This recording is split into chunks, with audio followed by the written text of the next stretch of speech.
Hi guys! Welcome back dito sa aking YouTube channel! So, haggard face kasi kakagising ko lang guys. So, for today's video, magluluto tayo ng isda. Kasi finally, makapagluto ako dahil ako lang mag-isa dito sa bahay. Kaya takpan natin, ang dapat takpan nila. Wala tayong, hindi ako nagsuot ng BRA. Hello guys! Laki ng mukha ko ngayon. Ewan ko kung bakit. Yan pala ang isda na lulutuin natin guys. So, ang tawag niyan dito ay Sultan Bream. Pero iba yung tawag natin to sa Pilipinas, 'di ba? So, i-defrost ko lang muna siya kasi nga naka-freezer to kahapon.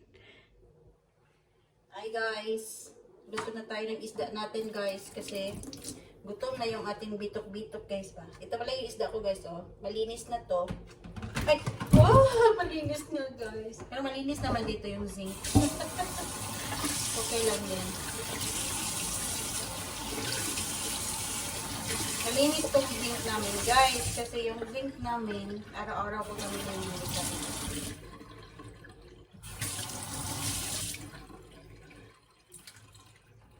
Araw-araw ko naman nililinis yung zinc namin. Nilalagyan ko yan ng Dettol. Lalo na after maghugas ng mga karne. Tapos meron tayo ditong onion. Pagluluto ako ng paksiw. Luto lang ako ng paksiw guys kasi namimiss ko siya. Dahil nga diba hindi ako makapagluto ng isda dito at dahil nababahuan po yung aking mga kasama sa bahay, yung aking amo po.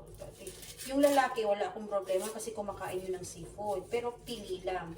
Yung dalawa naman, yung amo kong babae tsaka yung anak na babae, eh nababahuan sila sa seafood. Kaya di ako makapag pero dati pa yun, matagal-tagal na rin yun, nagluto ako ng isda. Hindi nga lang siya fried, ano lang siya, tinola lang. Kasi at least, hindi siya mabaho masyado, diba? Kasi kapag prito, yun yung masyadong mabaho. Kung paksiw naman, mabaho din siya kasi nga 'di ba may suka. May suka tapos maaamoy mo pa din yung isda. Kaya ayun, hindi ako makapagluto ng paksiw. So ngayon magluluto tayo ng paksiw. Iwain na natin yung ating sibuyas. Lakihan ko lang kasi gusto ko siya kainin. Mas favorite ko kasi yung red onion kaysa white. Yan. Tapos yung isda natin guys, mag-iiwan ako ng 2 ulo kasi gagawin ko siyang sabaw. Konti lang yung isda ko guys kasi ako lang naman kakain. So hanggang bukas ko na rin siguro to kasi nga medyo diet tayo ng konti. Yan. O diba? Tipid. Nag-iwan kasi si amo ko ng pera para sa pagkain ko. Kaya bumili ako ng isda. Hindi naman sila kakain ko naman, diba? Bumili na din ako ng sausage sa yung kinain ko kahapon tsaka kanina morning breakfast. Bumili din ako ng isang sardinas. Pakunti-kunti lang. Kasi pag meron akong gustong kainin, at least mabibili ko pa din. Malaki yung pera na iniwan niya sa akin. Nag-iwan siya ng 1,300 dirhams. Yan. So, malaki-laking pera din yun. Pero, syempre, hindi ko kailangan gastusin yung lahat. Kunti lang. Yung tama lang para sa akin sa loob ng 2 linggo. Yun. Kasi nag-order na din siya ng tinapay, itlog, at saka kape ko. Kasi yun lang naman talaga ang hilig ko. Alam nila yan dito. Kaya, yung the rest na gusto kong kainin, bibilhin ko na lang. Lagay ako ng maraming sili. Kasi yun ang favorite ko din. Yan. Tapos maglalagay ako nito, vinegar, white vinegar. Tapos ito naman lemon na may kasamang chili din at garlic na blenden ko pala ito. Gumamit ako ng blender para mailagay ko yung garlic at saka yung green chili dito. Yan. Lemon lang to guys, walang halo. Ang halo lang nito asin, garlic, tsaka chili, green chili. Ito yung ating ilalagay sa paksiw. Tapos, pag naluto na yung paksiw natin, lagay natin yung konting mantika lang. So, see you later guys.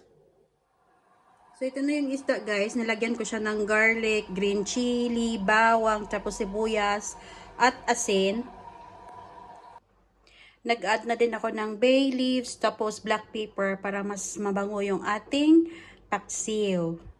So, ito na yung pang tinola natin, guys. So, nilagay ko na lahat dito yung aking gusto kong ilagay. So, yan. Simpleng tinola lang. Tapos, maglalagay ako, after kong ilagay yung fish, ay maglagay din tayo ng lettuce dito kasi yun lang meron ako.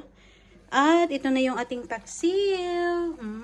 Nilagyan ko pala yan ng olive oil. Konti lang.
Naglinis lang muna ako, guys, habang nag-iintay ng aking luluto para kakain natin tayo.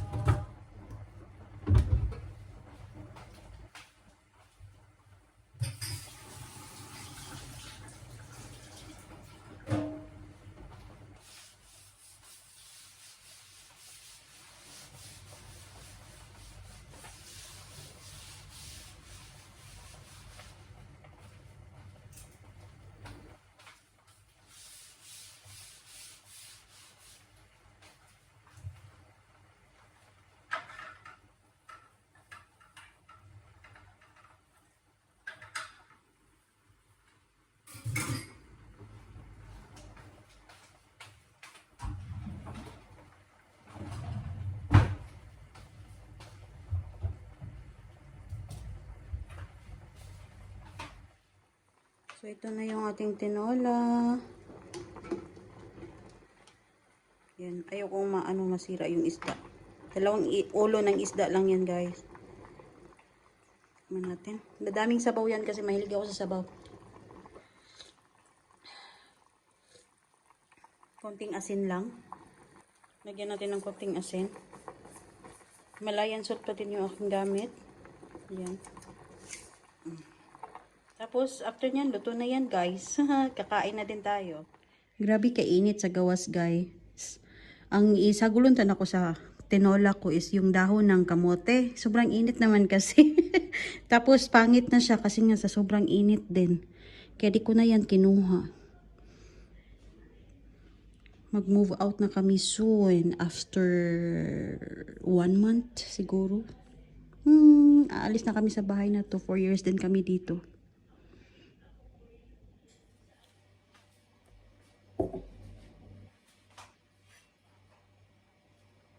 Luto na, guys, at ready ko lang yung aking kakainin.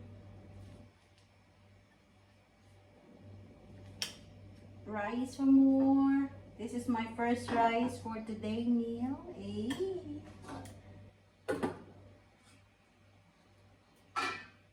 Lagyan din natin ang ating ano. Ayoko maano yung isda.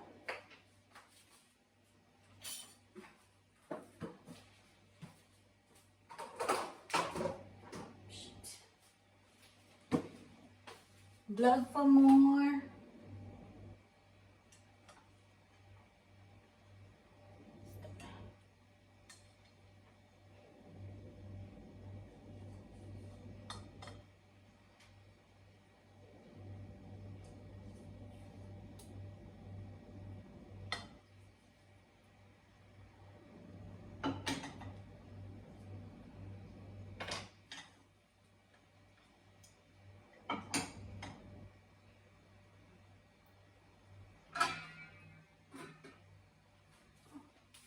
Here's my isda. Nakikita nyo ba guys? Alam ko hindi. Sa tinola naman, hindi ko kumain ng isda. Tinola sa lang.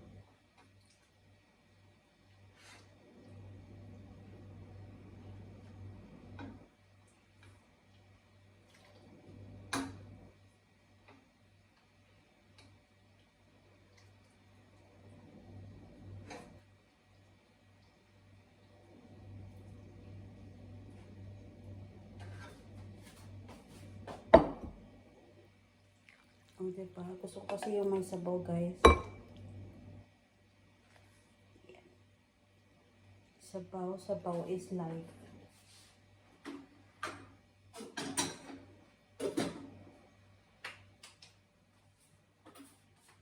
Kain tayo, guys. Kita niyo ba yung akong kakainin? Ayan. Ito. Ito na yung ating paksiw. Yan. O, diba? Nahihirapan sa kalisod. At yung ating tinola. Kain tayo, guys. Ang sabaw. Kain po. Maraming sili. Yung tinola ko, maraming sili din to. Mahilig kasi ako sa manghang.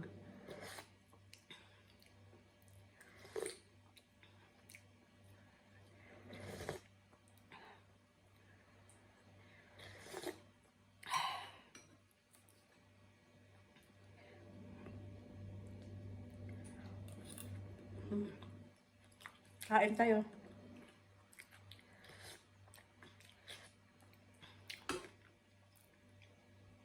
Sili. Kainin ko yung sili.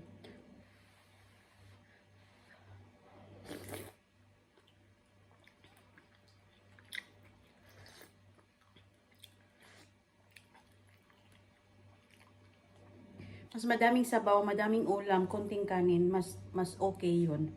Para hindi tayo masyadong tumaba. Mataba na nga.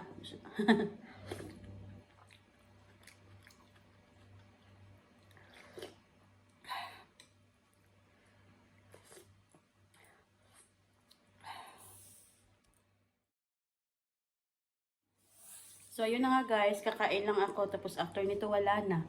Ano na lang, walking doon sa labas ng bahay. So, ewan ko lang kung makapag-vlog pa ako.